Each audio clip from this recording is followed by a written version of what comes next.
Hubert raconte de la monarchie constitutionnelle 1791-1792.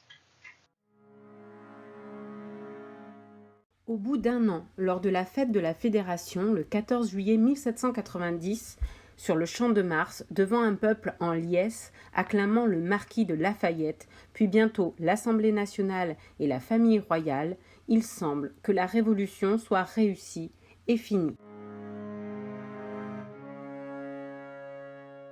Dans ses mémoires, le marquis de Lafayette se flatte d'être à l'origine du drapeau tricolore pour avoir présenté, dès 1789, la cocarde tricolore au roi, qui après réflexion l'accepta. Peut-être était-ce plutôt bailli. Quoi qu'il en soit, l'historien Michel Pastoureau, spécialiste de l'histoire des couleurs, semble corroborer cette origine du drapeau tricolore. La coutume est de présenter la composition du drapeau comme le bleu et le rouge de la ville de Paris, encadrant, comme pour le surveiller, le blanc de la monarchie. Certes, depuis les journées révolutionnaires d'octobre 1789, le roi a définitivement quitté Versailles, symbole de la monarchie absolue, pour Paris, où se trouve l'Assemblée nationale. Il loge au Palais des Tuileries. Revenons au drapeau.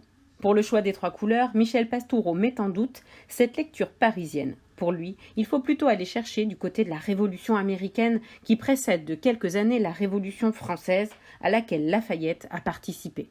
Effectivement, depuis les années 1770, le bleu, le blanc et le rouge sont les couleurs de la Révolution en marche au Nouveau Monde. Ce sont aussi les couleurs que Lafayette donne aux uniformes de la Garde nationale dont il propose le modèle et qu'il dirige dès le 15 juillet 1789. Donc, au 14 juillet 1790, à l'occasion de la fête de la Fédération, la Révolution semble aller pour le mieux. Le roi, le peuple et l'Assemblée semblent en adéquation, avec un projet de constitution, un serment prêté devant la nation et l'Assemblée et des représentants du peuple élus. Quels éléments ont conduit à l'échec de la monarchie constitutionnelle ?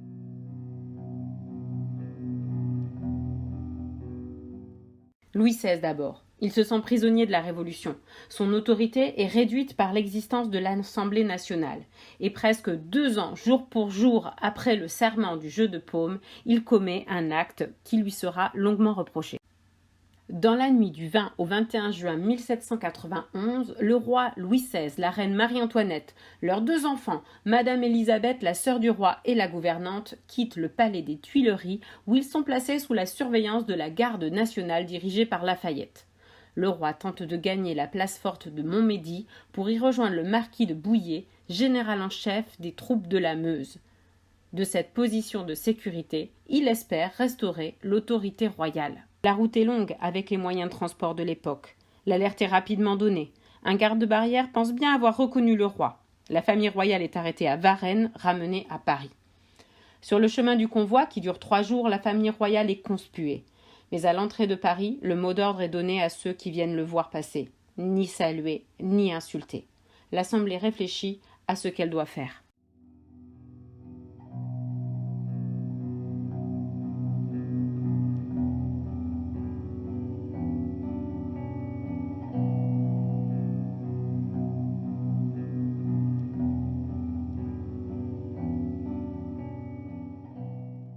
L'Assemblée, qui veut protéger son projet, publie un décret officiel disculpant le roi. Elle affirme que le roi a été enlevé par les nobles contre-révolutionnaires.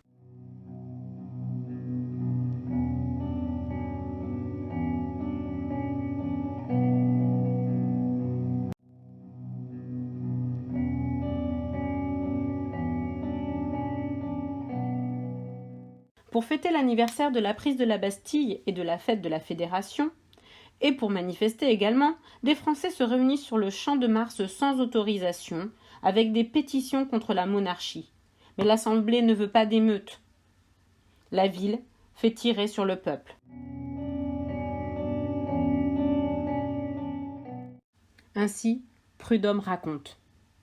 Magistrats du peuple, êtes-vous stupides ou féroces ? Quand il s'agit de mettre à exécution une loi de sang, on y regarde à 2 fois. On dirait que vous aviez soif de carnage. Il vous tardait donc bien de faire usage de cette arme si difficile à manier et dont les coups sont si terribles. Vous vous intitulez complaisamment les tuteurs, les pères du peuple. Un père, un tuteur menace longtemps avant de frapper. Il ne tue pas ses enfants pour leur apprendre à vivre. Ni le drapeau rouge, prudemment exposé après le danger, ni les détours piteux du maire, ni la réponse congratulatoire du président, ni le volumineux procès-verbal de la municipalité ne laveront la tache indélébile du sang de vos frères qui a rejailli sur vos écharpes. C'est un poison lent qui flétrira vos jours jusqu'au dernier.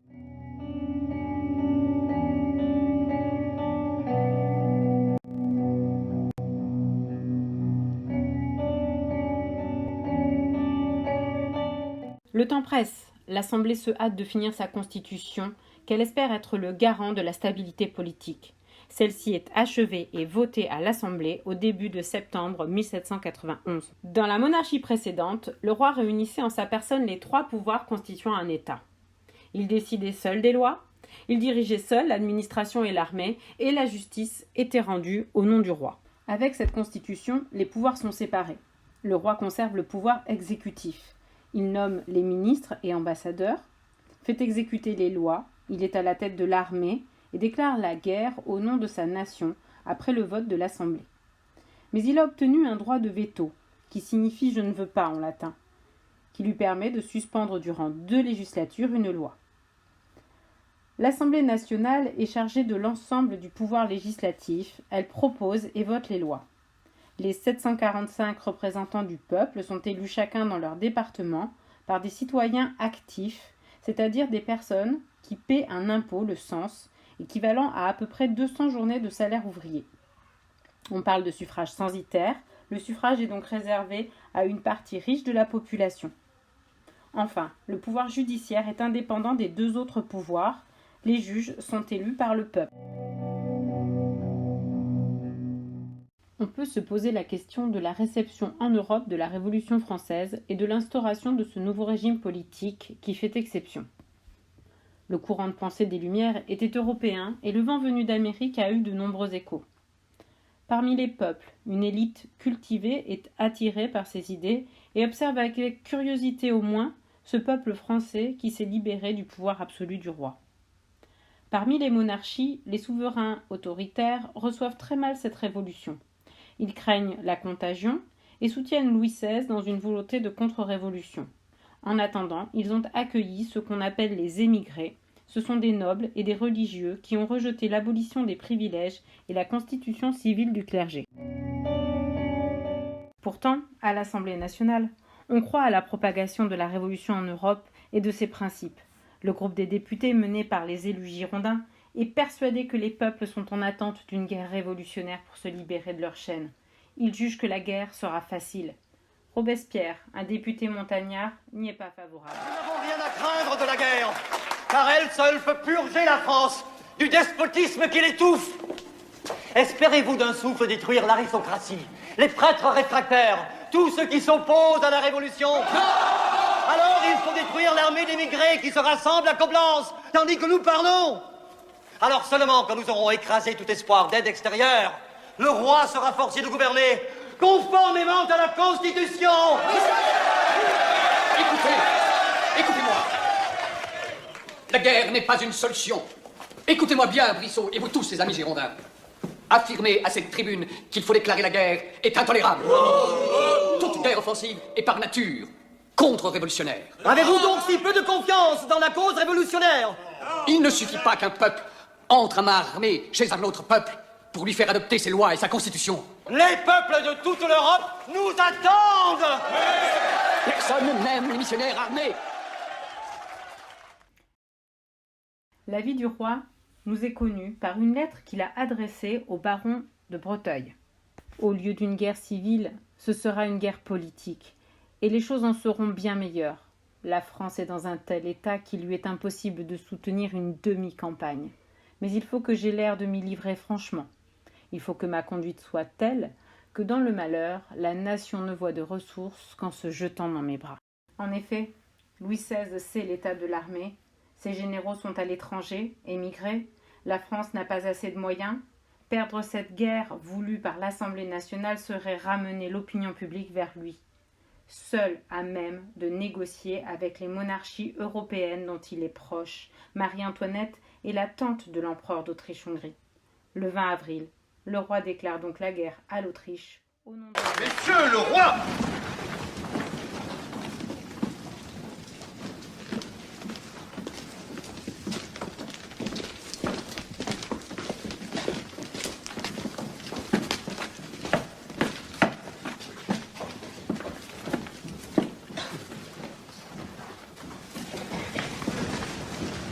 Messieurs, vous connaissez le résultat des négociations que j'ai engagées avec la Cour de Vienne. Les conclusions ont été approuvées à l'unanimité par mon Conseil. Elles sont conformes à vos vœux et aux sentiments exprimés par un grand nombre de citoyens dans les différentes provinces du Royaume. Tous refusent de voir la dignité du peuple de France insultée plus longtemps. Comme c'était mon devoir, j'ai fait de mon mieux pour maintenir la paix. Mais j'en suis arrivé aujourd'hui, et ce, conformément à la Constitution, à proposer à l'Assemblée nationale la guerre.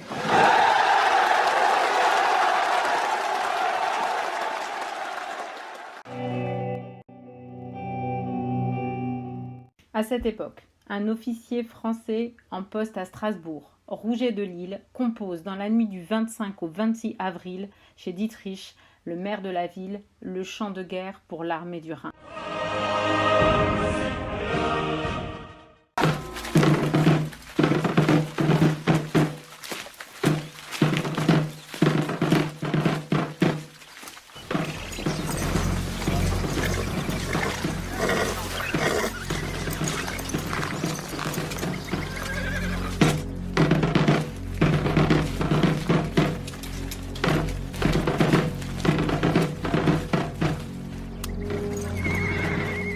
Meine Herren, Dank gezogen! Dank gezogen! Und Eingriff! Hören! En position de tir! En position de tir! À vos commandements!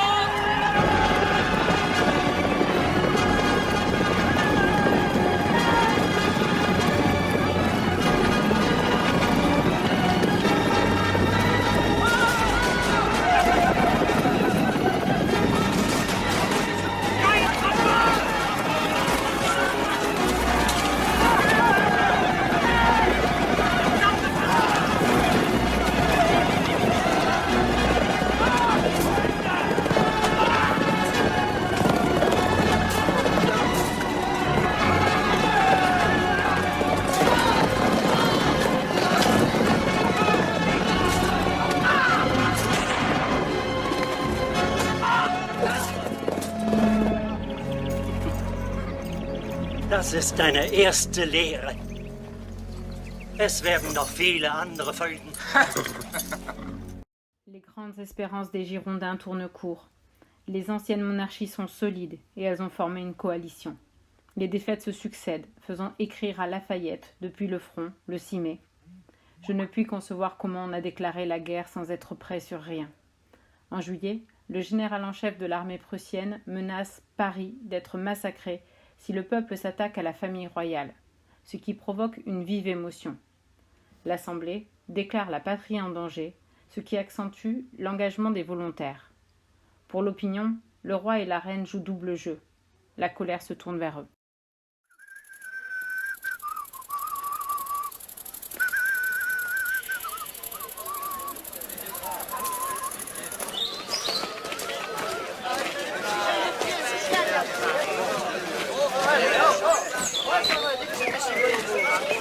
Eh, 10 encore, ouais, Paris! Au bout du monde!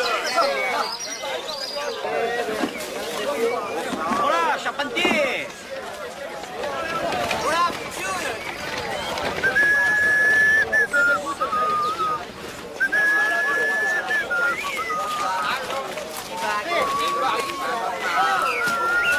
Et tu sifflotes, Pichoun. Faut le chanter aussi. Écoute, hein. Aux armes, citoyens!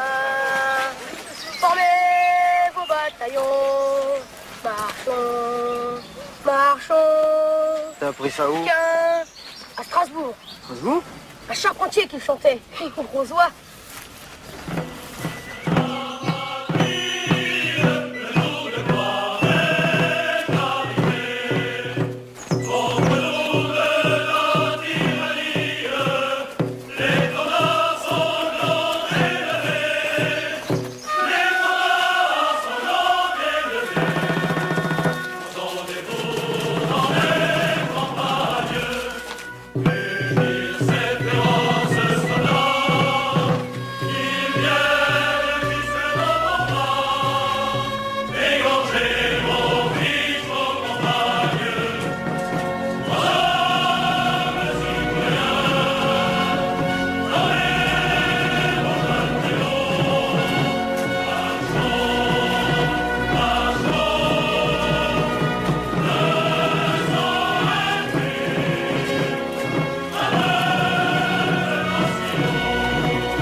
Des provinces, les fédérés, arrivent à Paris pour défendre la capitale.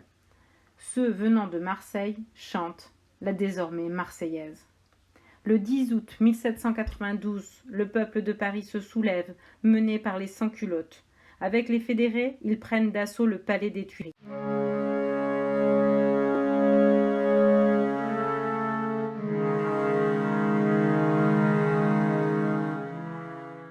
Mais l'Assemblée ne le soutient plus. Les Tuileries sont perquisitionnées. Les intentions du roi révélées. La monarchie est abolie, la famille royale emprisonnée au Temple.